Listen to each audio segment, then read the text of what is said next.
तो last class में बेटा हम ब्लॉक पढ़ रहे थे, ब्लॉक कॉन्सेप्ट, जिसके अंदर हमने ये देख लिया था कि असेट की इंडिविजुअल आइडेंटिटी नहीं है। अब मैं आपको 4 एग्जाम्पल करवाने जा रहा हूं।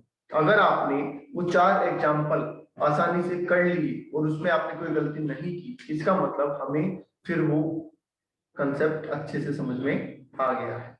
तो चलिए शुरू करते हैं। 4 एग्जाम्पल जो कि सब चीजों को कवर कर लेंगे।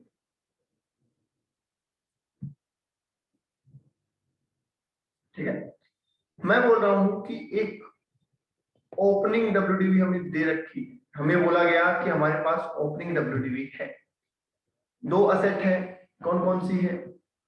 ए एंड बी, 2 असेट है और उनकी वैल्यू कितनी है? 6 लाख। ठीक है, तो चारों ही केस में मैं 6 लाख लिख रहा हूं। ये चेंज नहीं होने वाली है। First case, second case, third case and fourth case, चारों केस में ये सेम रहेगी, राइट?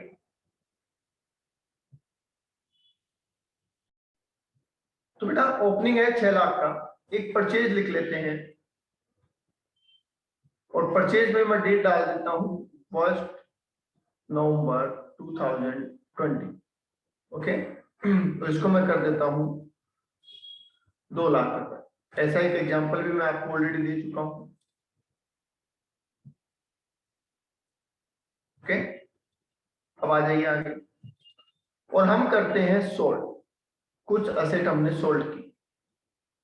अब कौन सी सोल्ड की, कैसे सोल्ड की, ये हमें चेंज करना है हर एग्जांपल के अंदर। ध्यान से सुनिए। क्या पहले एग्जांपल में मैं आपको कह रहा हूं सम ऑफ असेट सोल्ड। कितनी असेट बेची है? सम असेट। सम का मतलब एक हो सकती है, 2 हो सकती है, टोटल नहीं है, सारी नहीं है। ब्लॉक में जितनी असेट है वो पूरी नहीं है, कुछ असेट खरीद बेची है हमने। ठीक है, कितने रुपए में? 5 लाख रुपए में बेची। तो बताइए क्या होगा, क्या लगता है आपको? क्या हमारे पास WDV at end of year है? क्या हमारे पास WDV at end of year है? यस। कितनी है? दीपक कॉन्सेंट्रेट करो, जल्दबाजी में आंसर मत करो। ठीक है, यस, 3 लाख रुपए की डब्ल्यूडीवी है, राइट? क्योंकि 6 लाख ओपनिंग था, 2 लाख रुपए हमने परचेज किया, 5 लाख रुपए का हमने सोल्ड कर दिया, तो बचा कितना? 3 लाख। ओके, अब बात आई कि डेप्रिसिएशन लगाने के लिए मैं आपको साइड में एक चीज और समझा देता हूं। डेप्रिसिएशन लगाने के लिए बेटा 2 चीजों की बेहद जरूरत होती है। एक होती है एसेट का होना और दूसरा होता है डब्ल्यूडीवी का होना। ठीक है, तो ये जो हमारा फर्स्ट केस है, क्या हमारे पास एसेट है इसमें? यस। क्या डब्ल्यूडीवी है इसमें? यस। तो इसका मतलब क्या डेप्रिसिएशन लगेगा? मैं कहूंगा यस। ओके, ठीक है, आगे आ जाइए। अगर हमने सम असेट सोल्ड की है फॉर ₹10 लाख, तो क्या होगा? पूरा ब्लॉक नहीं बेचा है, सम असेट सोल्ड की है 10 लाख रुपए में, तो क्या डब्ल्यूडीवी नेगेटिव है 2 लाख रुपए की? यस। यहां पे और चेक कर लेते हैं दूसरे केस में, क्या आपके पास असेट है? क्या दूसरे केस में आपके पास असेट है? यस। क्या आपके पास डब्ल्यूडीवी है? नो, आपके पास डब्ल्यूडीवी नहीं है, क्योंकि डब्ल्यूडीवी तो पॉजिटिव होनी चाहिए, नेगेटिव डब्ल्यूडीवी का कोई मतलब नहीं है। ठीक है, तो क्या डेप्रिसिएशन लग सकता है? नहीं, इस केस में डेप्रिसिएशन नहीं लगेगा। और ये जो 2 लाख की नेगेटिव डब्ल्यूडीवी आई है, ये बन जाएगी STCG, short term capital gain. ये क्या बन जाएगी? Short term capital gain, right? क्योंकि ये हमें फायदा हो चुका है। ओके बेटा, चलिए अब मैं लिख रहा हूं ऑल असेट्स सोल्ड। ठीक है, तीसरे एग्जाम्पल में हम सम असेट नहीं लिख रहे हैं, हम ऑल असेट लिख रहे हैं, सारी असेट बेच डाली। कितने रुपए में? सपोज 4,50,000 रुपए में। ठीक है, तो क्या डब्ल्यूडीपी बचेगी हमारे पास? बताइए, क्या डब्ल्यूडीपी बचेगी हमारे पास? यस, कितनी? 350। यस, 350 बचेगी। इसको हमारे क्राइटेरिया पे चेक करते हैं, क्या हमारे पास असेट है? नहीं। क्या डब्ल्यूडीपी है? हाँ। तो क्या डेप्रिसिएशन लग सकता है? नो, क्योंकि दोनों चीजों का होना जरूरी है। दैट्स व्हाई अब यहाँ पे डेप्रिसिएशन तो लग नहीं सकता, असेट तो है ही नहीं, और असेट नहीं है तो क्या मैं इसे लॉस कहूं? तो इसे कहा जाएगा शॉर्ट टर्म कैपिटल लॉस। इसे हम क्या कहेंगे? Short term capital loss. Okay, okay बेटा। अब सुनिए आगे। तीसरा लास्ट एग्जांपल कह रहा है बेटा हमारा कि हमने सारी एसेट बेच दी। कितने रुपए में? 15 लाख रुपए में। क्या हमारे पास डब्ल्यूडीवी है? नहीं। पॉजिटिव तो नहीं है, नेगेटिव जरूर है। क्या हमारे पास असेट है? नहीं है। क्या डब्ल्यूडीवी है? नहीं है। तो क्या डेप्रिसिएशन लगेगा? नहीं लगेगा। ठीक है, तो इसका मतलब क्या ये हमें एसपीसीजी हो गया? यहाँ पे ध्यान रहे लॉस और गेन की बातें बेटा। लॉस तब होगा जब हमने वैल्यू से ज्यादा पे सामान बेचा, सॉरी कम पे सामान बेचा है, और गेन तब होगा जब हमने वैल्यू से ज्यादा पे सामान बेचा। एकदम सिंपल सी बात है जो आप बहुत अच्छे से जानते भी हैं। बोलो बेटा, is that clear? Yes.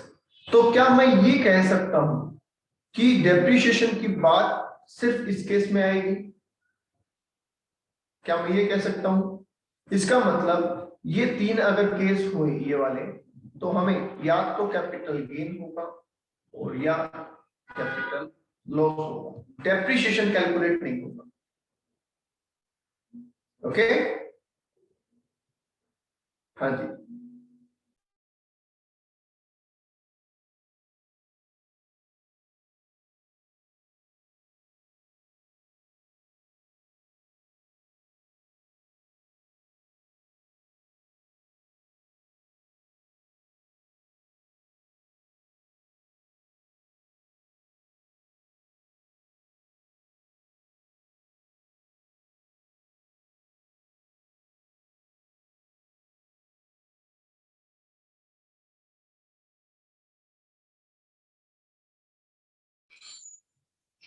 Okay, अब सुनिए आगे।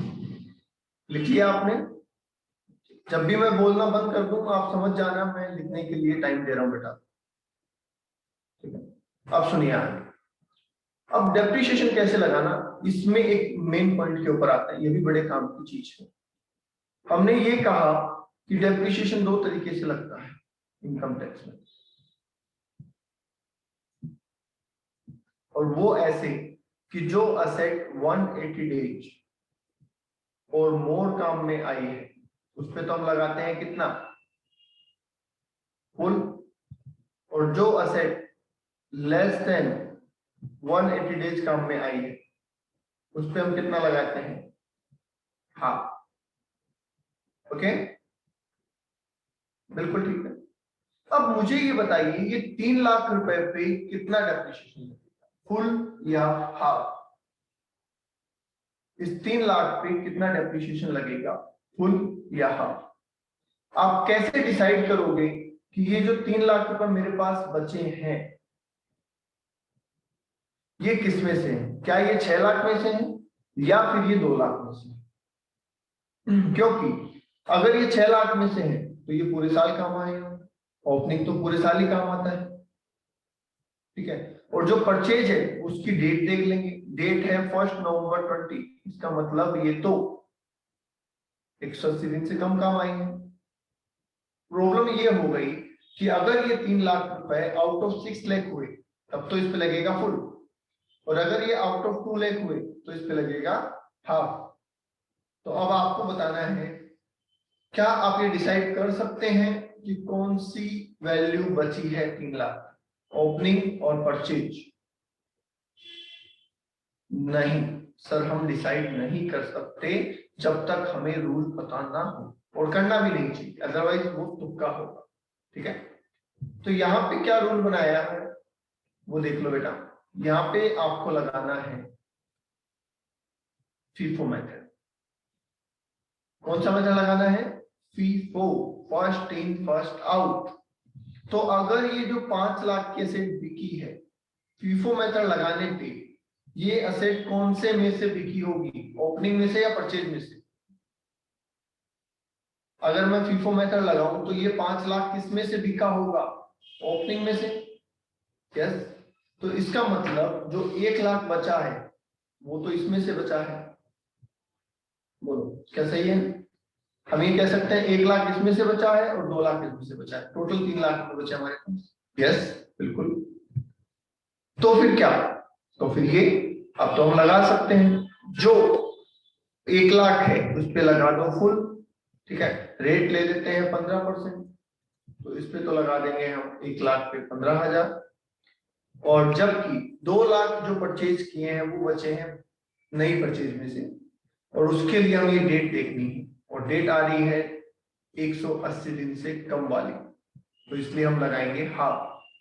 तो 2 लाख पे 15% और उसका हाफ, तो ये आ जाएगा 15,000। बोलिए क्लियर? डन। बोलो बात समझ में आ गई बेटा? कोई है जिसको डाउट हो? नहीं। फाइनली हम लिखेंगे क्लोजिंग डब्ल्यूडीपी। फाइनली हम क्या लिखेंगे? क्लोजिंग डब्ल्यूडीपी। ठीक है, तो क्लोजिंग डब्ल्यूडीपी कितनी बचेगी? 2,70,000। यहाँ पे नील, यहाँ पे नील, और यहाँ पे नील। ठीक है, बस। ओके, तो ध्यान रहे जब भी हम ये कैलकुलेशन करेंगे कि हमें फुल डेप्रिसिएशन लगाना है या हाफ लगाना है, तो हमें ये जानना होगा कि जो असेट हमारे पास बच रही है, जो असेट हमारे पास बच रही है वो असेट कौन से में से है। तो उसके लिए हमें लगाना क्या है? FIFO method. मतलब जो बिका है वो पहले ओपनिंग में से बिकेगा, फिर अगर कुछ बचती है अमाउंट तो वो किस में से बिकेगा? परचेज में से बिकेगा, और जो अमाउंट बचेगा अकॉर्डिंगली हम डेप्रिसिएशन चार्ज कर देंगे। Right? Okay, take a screenshot, आप अपना नोट डाउन कर लीजिए, या स्क्रीनशॉट लेना हो तो स्क्रीनशॉट ले लीजिए, फिर अपन आगे चलते हैं। ओके, ठीक है, अब सुनिए आगे। एक बार अपन 15,000 कैसे आए? चंचल बोल रहे सर फर्स्ट वाले में 15,000 कैसे आए? बेटा 1 लाख ये रहा, इस 1 लाख का 15% 15,000, 2 लाख का 15% और उसका हाफ 15,000, इस तरीके से निकाला है। ये फुल डेप्रिसिएशन है, ये हाफ डेप्रिसिएशन। बोलिए ओके, एक बार नोट डाउन कर लो।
कर लिया नोट?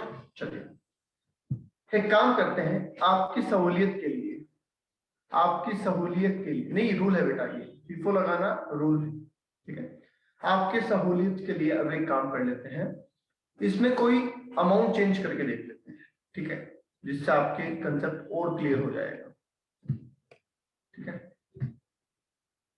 बताइए आपके माइंड में कोई अमाउंट है कि सर इतने में बेचते तो क्या होता? कुछ असेट बेची है 5 लाख की जगह, और कोई अमाउंट आप बोल सकते हैं? चलो मैं 7 लाख लिख देता हूं, ठीक है? राघव बेवकूफी की बातें मत करो बेटा, अगर आप 10 लाख में बेचोगे तो फिर तो वो केस 2 हो गया ना, तो केस 2 हो जाएगा बेटा। ऐसा करो ना जिसमें सेल प्राइस इससे कम हो, अदरवाइज तो फिर वो केस 2 में चला जाएगा, वो तो आपके सामने लिखा हुआ ही है। चलिए तो मान लीजिए 7 लाख में बेचा, अब लगाइए फीफो, 7 लाख में बेचा, अब फीफो लगाइए बेटा। क्या हम ये बोले कि ये 6 लाख का तो पूरा बिक चुका है, और इस 2 लाख में से 1 लाख बिक चुका है, तो हमारे पास फाइनली 1 लाख बचा है, और वो भी किसमें से? परचेज में से बचा है, वो भी किसमें से बचा है? परचेज में से बचा है। तो बताइए इस 1 लाख पे फुल लगेगा या हाफ? इस 1 लाख पे फुल लगेगा या हाफ? बिल्कुल हाफ लगेगा बेटा, ठीक है? अभी भी कोई डाउट है या चलो आगे?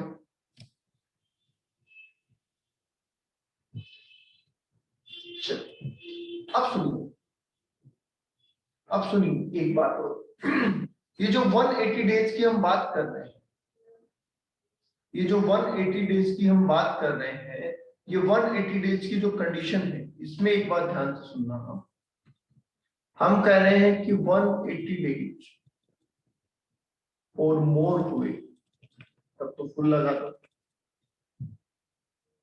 लेस देन 180 डेज हुआ तो हाफ लगा दो, ठीक कह रहे हो? बिल्कुल ठीक। ये जो कंडीशन है ये सिर्फ ईयर ऑफ परचेज में देखने की है, ये बात ध्यान रखना, मोस्ट इंपोर्टेंट पॉइंट है।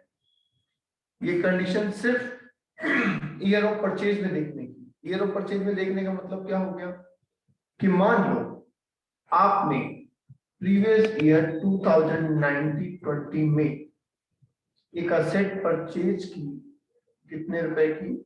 6 लाख रुपए, पर उस असेट को पुट टू यूज नहीं किया पूरे साल, तो मुझे बताइए क्या वो असेट 1920 के ब्लॉक में ऐड होगी या नहीं?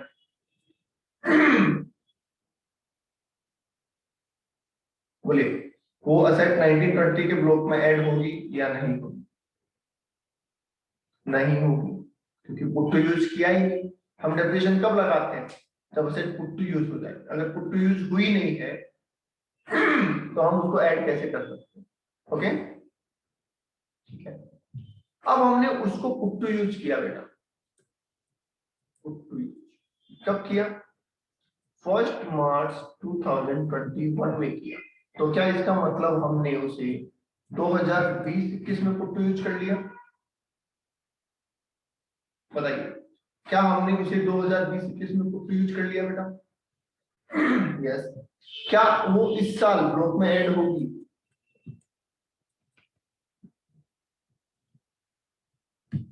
यस, बिल्कुल होगी, क्यों नहीं होगी? अब बात ये आती है कि इस पे 2020-21 में फुल डेप्रिसिएशन लगेगा या हाफ?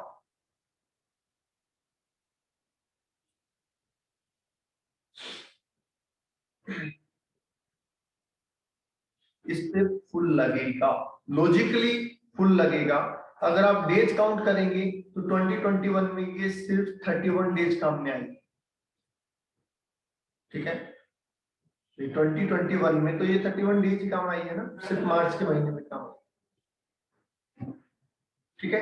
बट फिर भी फुल डेप्रिसिएशन इसलिए लगा रहे हैं क्योंकि 180 डेज की जो कंडीशन है वो हम सिर्फ फर्स्ट ईयर में देखते हैं, सिर्फ ईयर ऑफ परचेज में देखते हैं। ईयर ऑफ परचेज में पुट टू यूज किया ही नहीं, तो फिर कभी भी पुट टू यूज करो, जिस साल पुट टू यूज करेंगे उस साल फुल डेप्रिसिएशन लगेगा। Okay, yes, any doubts?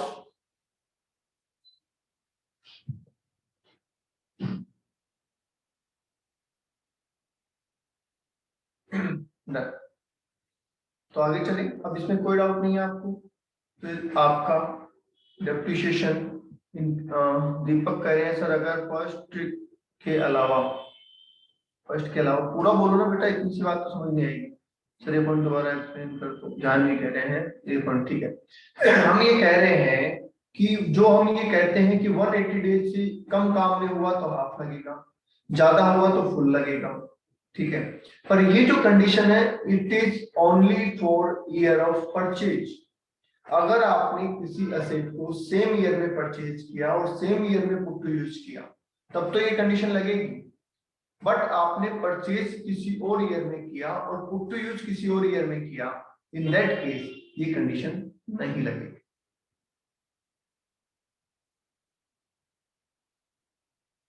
समझ गए?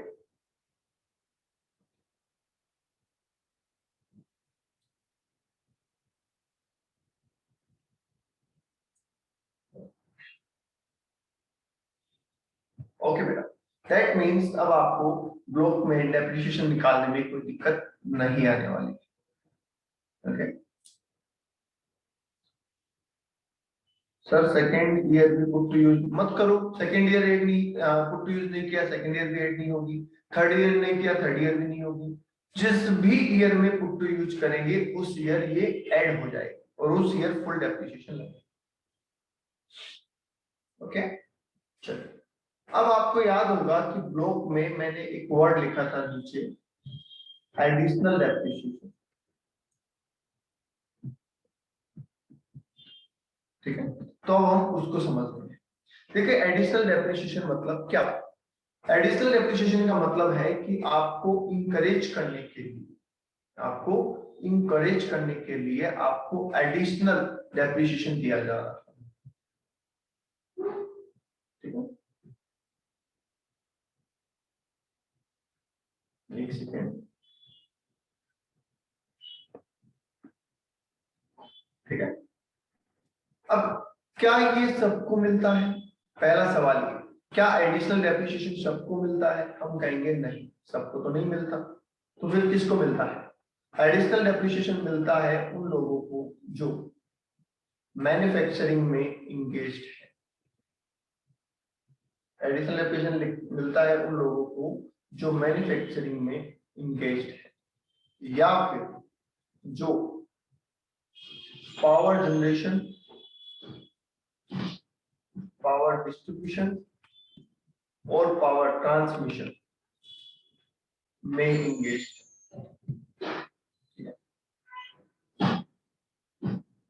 एडिशनल बताया ना, इंकरेज करने के लिए, ताकि आप नई एसेट परचेज करो। हमने आपको कहा कि साहब एक्चुअल जो डेप्रिसिएशन है वो तो मिलेगा ही मिलेगा। अगर आप अभी प्लांट एंड मशीनरी खरीदते हैं तो हम आपको एक्स्ट्रा डेप्रिसिएशन देंगे। तो क्या आप एक्स्ट्रा डेप्रिसिएशन की तरफ जाएंगे? आप चाहेंगे कि आपको एडिशनल डेप्रिसिएशन मिले?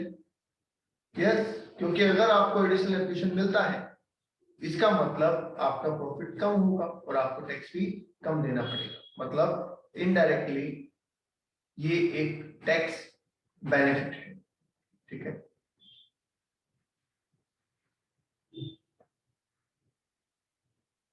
पहला पॉइंट लिखा है मैन्युफैक्चरिंग में इंगेज हो, दूसरा लिखा है पावर जनरेशन मतलब बिजली बनाने में, डिस्ट्रीब्यूशन बिजली को सप्लाई करने में, और ट्रांसमिशन मतलब जो ज्यादा वाट के होते हैं ना, जो ट्रांसफार्मर लगे हुए रहते हैं, ज्यादा वाट की सप्लाई देके उसको कम वाट में ट्रांसमिट करना, उसको बोलते हैं।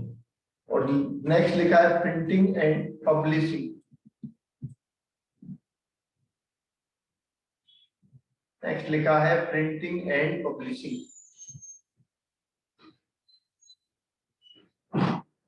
अगर आप इन तीनों में से किसी बिजनेस में इंगेज, अगर आप इन तीनों में से किसी बिजनेस में इंगेज और ऑन और आफ्टर 1 अप्रैल 2005 आप new plant and machinery purchase करते हैं। क्या करते हैं? ऑन और आफ्टर 1 अप्रैल 2005 अगर आप new plant and machinery purchase करते हैं। अब यहाँ पे देखो एक समझने वाली बात, हमने वर्ड इस्तेमाल किया न्यू, तो इसका मतलब क्या सेकेंड हैंड मशीन खरीदने पे एडिशनल डेप्रिसिएशन नहीं मिलेगा?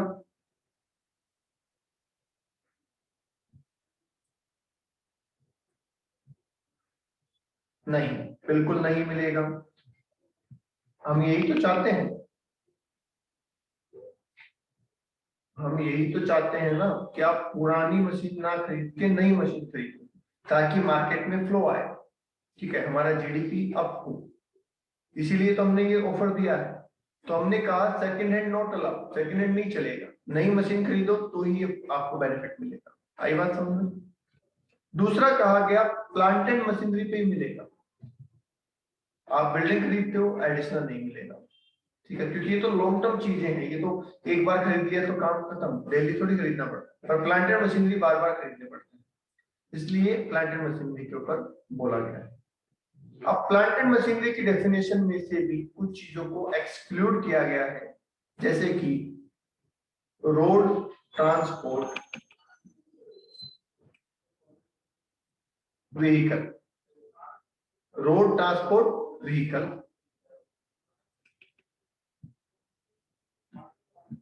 Ship and vessel. ठीक है, दूसरा क्या बोला है? शिप और वेसल। तीसरा कहा गया है ऑफिस अप्लायंसेस,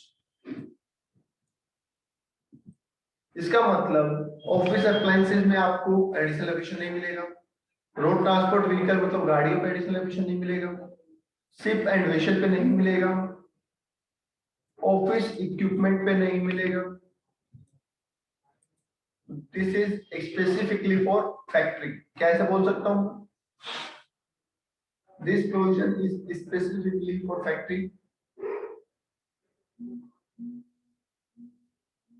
बोलो बेटा, क्या ये कह सकते हैं?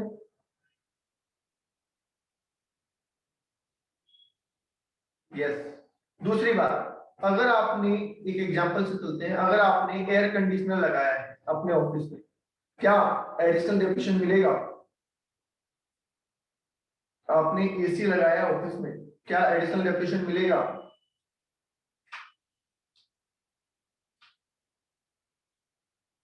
ऑफिस में एसी इंस्टॉल करवाया है, क्या एडिशनल डेप्रिसिएशन मिलेगा? नहीं, बिल्कुल नहीं मिलेगा, क्योंकि ऑफिस इक्विपमेंट और ऑफिस अप्लायंसेस पहले ही मना करती है। ओके, अच्छा, एसी लगाया है फैक्ट्री में, अब बताओ, एसी लगाया है फैक्ट्री में तो मिल जाएगा, क्योंकि फैक्ट्री में अगर यूज आ रहा है तो मिल जाएगा। समझ गए? तो ये हमें ध्यान रखना है। क्लियर? कितना मिलेगा? रेट ऑफ डेप्रिसिएशन क्या है? तो बोला गया है 20%। रेट कितनी है एडिशनल डेप्रिसिएशन की? 20%। अगर 180 दिन से कम असेट काम में आई है वो पहले साल में, तो क्या 80 की जगह 10 हो जाएगा? बिल्कुल, जाहिर सी बात है, वो तो सेम कंसेप्ट चलेगा ना। 180 दिन या उससे ज्यादा है तो फुल, और अदरवाइज हाफ, बस।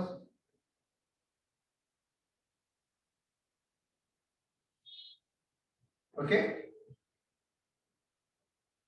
सर, ये ऑन और आफ्टर मतलब नहीं, पहले नहीं था। एक्चुअली क्या है, ये प्रोविजन 2005 में आया है, उससे पहले ये नहीं था। तो जाहिर सी बात है, बजट 2005 में आया तो आने वाले 1 अप्रैल से एप्लीकेबल हो। अगर आपने उसके पहले कोई एसेट परचेज करी थी तो आपको ये डेप्रिसिएशन नहीं मिलेगा। ओके, अब 2015 में क्या हुआ?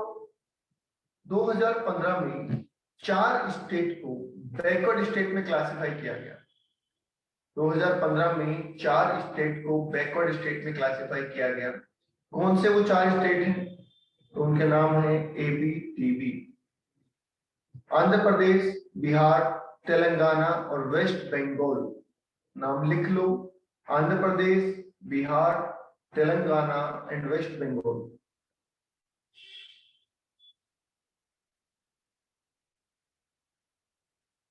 ठीक है, और कहा गया कि अगर आपका काम इन 4 स्टेट में से किसी में है तो 20% छोड़ो, हम आपको 35% एडिशनल एप्रिसिएशन देंगे। मतलब 20 की जगह हम आपको 35% एडिशनल एप्रिसिएशन देंगे अगर आप इन 4 बैकवर्ड स्टेट में से बिलोंग करते हैं, तो आपका काम यहाँ है। तो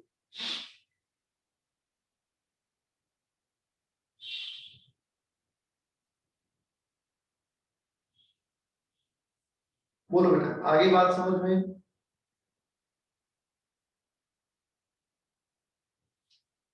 कोई डाउट है किसी के तो पूछ लो। नॉर्मल डेप्रिसिएशन और एडिशनल डेप्रिसिएशन दोनों बता दिया है। रूल तो यही अप्लाई होंगे बैकवर्ड स्टेट, रूल वगैरह सब कुछ सेम है, बस रेट ज्यादा दी गई है। रूल वगैरह सब कुछ सेम है, रेट ज्यादा दी गई है। मतलब कि अगर आप नई प्लांट एंड मशीनरी परचेज करते हैं तो आपको नॉर्मल डेप्रिसिएशन तो मिलेगा ही, साथ में एडिशनल भी मिलेगा। कितना? 20%। अच्छा, क्या एडिशनल डेप्रिसिएशन पहले साल ही मिलेगा? क्या एडिशनल डेप्रिसिएशन फर्स्ट ईयर ही मिलता है? यस, डेफिनेटली फर्स्ट ईयर ही मिलता है, क्योंकि सेकेंड ईयर तो वो असेट यूज्ड हो जाएगी ना। सेकेंड ईयर तो वो असेट पुरानी हो जाएगी, तो एक बार ही मिलता है ये एडिशनल डेप्रिसिएशन, सिर्फ एक बार ही मिलता है। आई बात समझ में?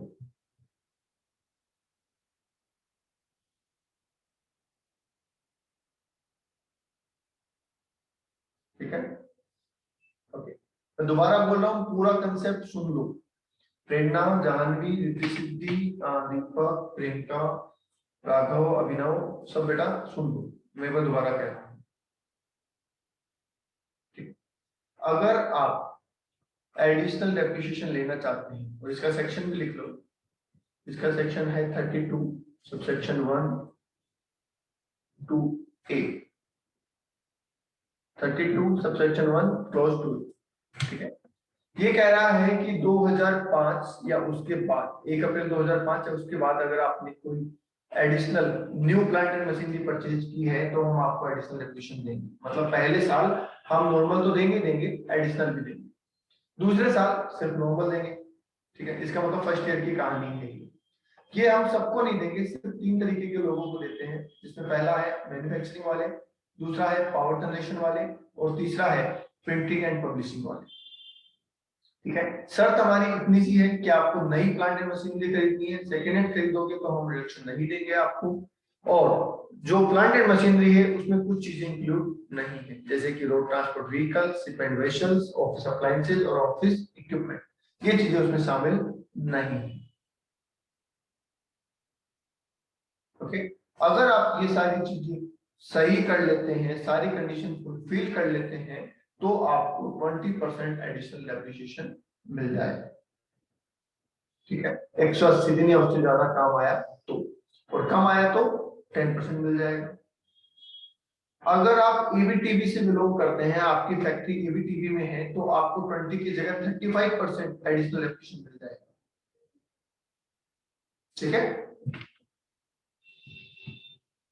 अब एक बात मुझे समझ नहीं आ रही, क्या आप मुझे बता सकते हैं कि मैंने इस साल एक प्लांट एंड मशीनरी परचेज की।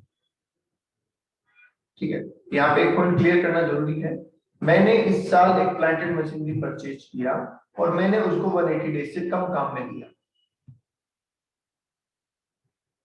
ओके, ठीक है, तो मुझे हाफ मिला।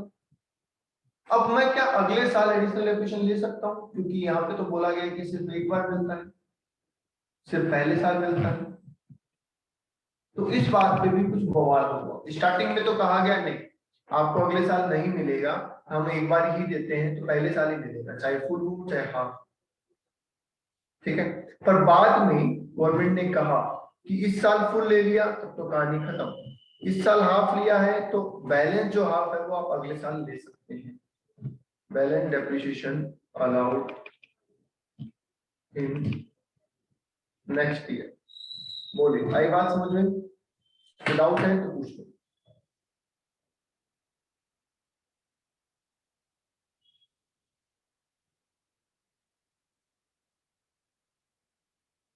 एडिशनल डेप्रिसिएशन का यूज क्या होता है? क्या यूज नहीं होता इसका? ठीक है, ये सारे हम क्या पढ़ रहे हैं?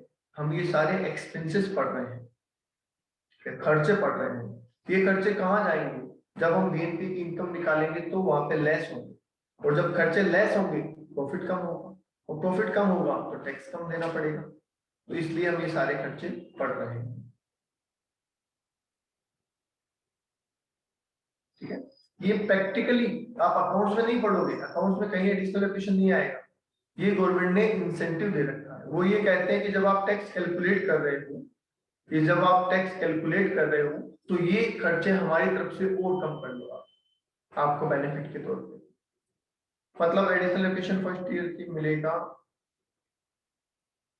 जो मिलेगा समझा नहीं प्रियंका मैं आपका क्वेश्चन? फर्स्ट ईयर ही मिलेगा चाहे कैसे भी लो, मतलब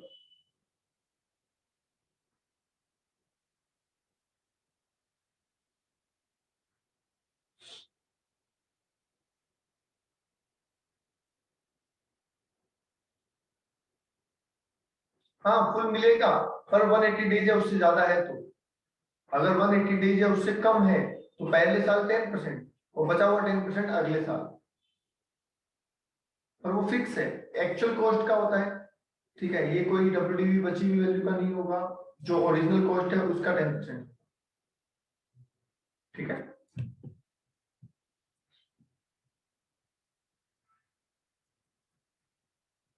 okay. Last point, if asset is sold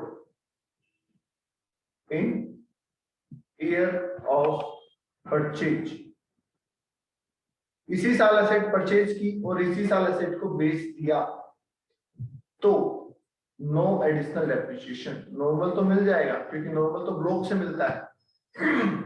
normal तो मिल जाएगा ना, क्योंकि नॉर्मल में तो हमने क्या कहा था कि इंडिविजुअल एसेट को हम देखते ही नहीं, पर एडिशनल में तो देखते हैं ना।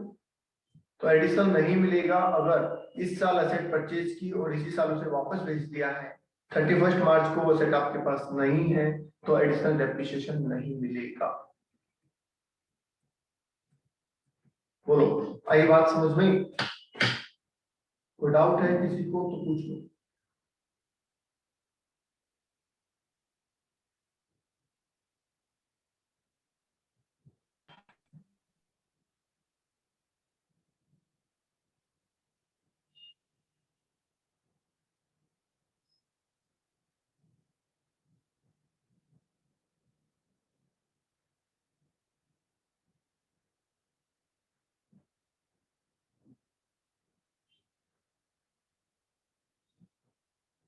ओके, कोई डाउट नहीं है? चल,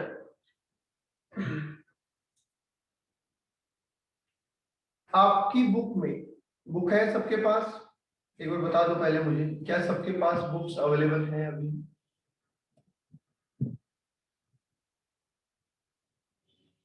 हाँ, तो आपकी बुक में क्वेश्चन है, क्वेश्चन नंबर 1, और उसमें बहुत सारे केसेस दे रखे हैं, ABCDFGH, ऐसे इंडिपेंडेंट केसेस दे रखे हैं जिनका आपस में कोई लेना देना नहीं है। हर केस इंडिविजुअली अलग है। आपको वो क्वेश्चन ट्राई करना है होमवर्क में।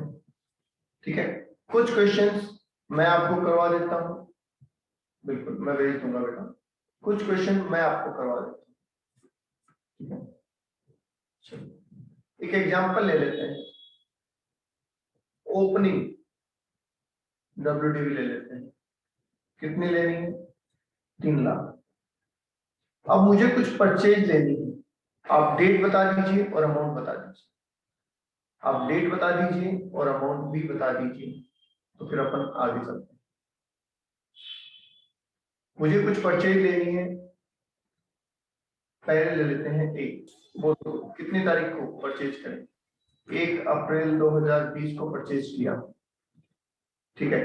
पुट टू यूज कितनी तारीख को करें? इसको पुट टू यूज कितनी तारीख को करें? 1 अगस्त को करें।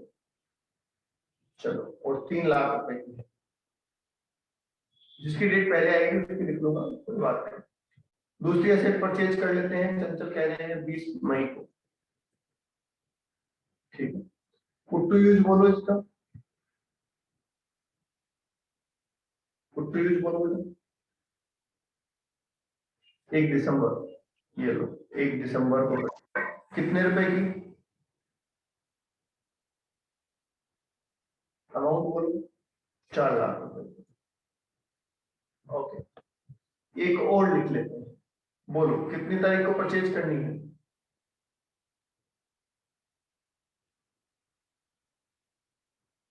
25 अक्टूबर को। पुट टू यूज बोलो, पुट टू यूज बोलो बेटा। 20 दिसंबर को, ठीक है। अमाउंट, अमाउंट देखो, जिसकी डेट पहले आ जाएगी, जिसका अमाउंट पहले आ जाता है वो लिख देता हूँ, तो कोई ये ना सोचे कि मेरा वाला नहीं लिखा, ठीक है। ऐसा कुछ नहीं है बेटा। 3 लाख, 1 लाख, चलो 1 लाख।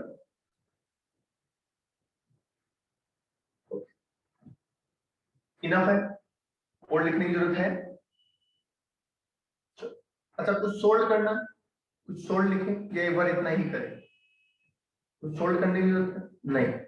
चलो, अब अगर ऐसा क्वेश्चन है हमारे पास तो सोल्व कैसे होगा देखते हैं। आपको सिंपल सा काम करना है बेटा, आपको लिखना है सॉल्यूशन।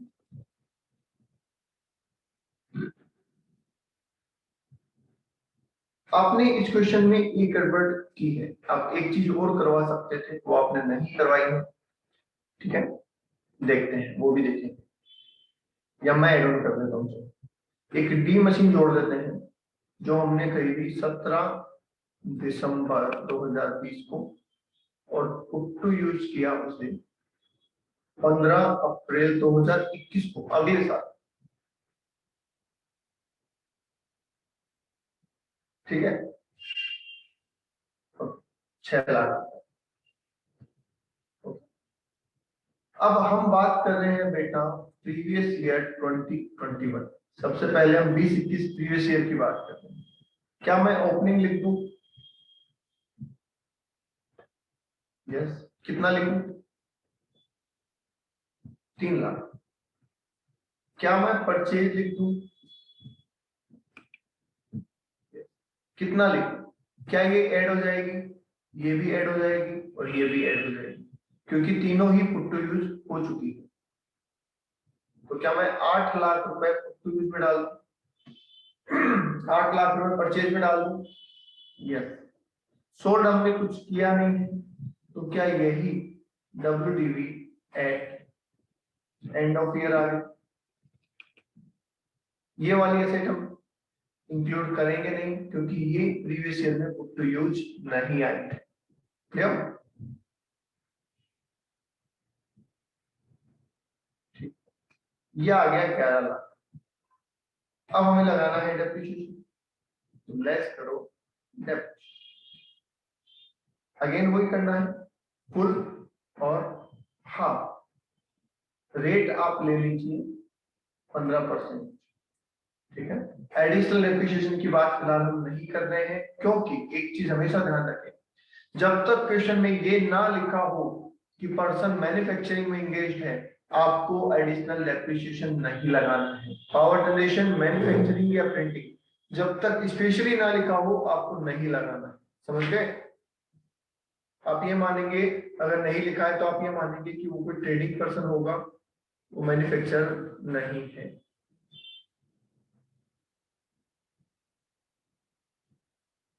ओके, चलो। अब फुल वाले कौन कौन से हैं? क्या ये फुल लगेगा इस पे, ओपनिंग पे? बोलिए, ओपनिंग पे फुल लगेगा? यस। 1 अगस्त वाले पे फुल लगेगा? यस, ये डेट काम की हमारे, ठीक है। 1 दिसंबर पे हाफ, 20 दिसंबर पे हाफ, मतलब फुल वाली दो ही वैल्यू है। तो क्या 6 लाख पे 15% लगा दिया जाए? बताइए। इन 6 लाख पे 3 पे ये और 3 पे ये, इन पे फुल लगा दिया जाए। यस। अब आ जाइए हाफ पे। क्या ये 4 लाख और ये 1 लाख, इन दोनों पे हाफ लगा दें? तो हम कहेंगे 5 लाख पे 15% का हाफ। तो कितना आ जाएगा?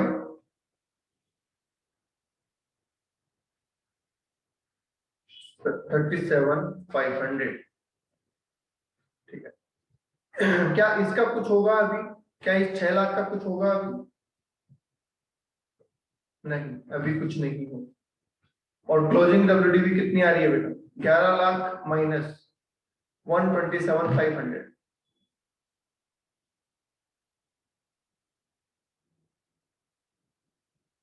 देखो कितना आ रहा है, 972,500 आ रहा है क्या क्लोजिंग?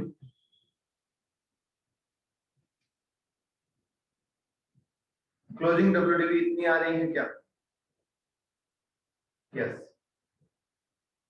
अच्छा, 2021-22 की बात कर लेते हैं। 2021 टू, इसी क्वेश्चन में 2021 टू की बात कर लें, अगले साल की। तो क्या यहाँ का क्लोजिंग उसका ओपनिंग हो जाएगा? यस। और ये जो असेट की 6 लाख रुपए की, जो इस साल पुट टू यूज नहीं आई, अगले साल पुट टू यूज आई है, क्या ये ऐड हो जाएगी 6 लाख रुपए? यस। और टोटल हो गया 15,72,500। इस पे फुल लगेगा नो डाउट, क्योंकि ये ओपनिंग है। बताओ 6 लाख पे कितना लगेगा? 6 लाख पे कितना डेप्रिसिएशन लगेगा, फुल और हाफ? फुल लगेगा, डेफिनेट सी बात है, कोई डेट देखने की जरूरत नहीं है। अगर अगले साल पुट टू यूज आई है तो फुल ही लगेगा। फुल लगा दो इस पे भी। क्या अमाउंट बचता है? 15,72,500 का 15%।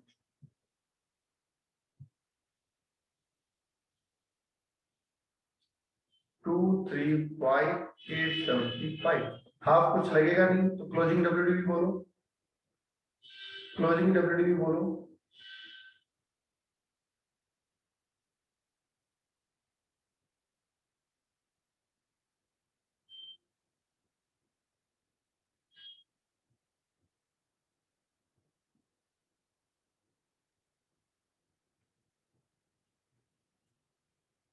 लो जी, बताओ कितना समझ में आया ये कंसेप्ट, जो हमारा एडिशनल एप्लीकेशन का कंसेप्ट है, कितना समझ में आया? कोई डाउट है तो पूछ लो।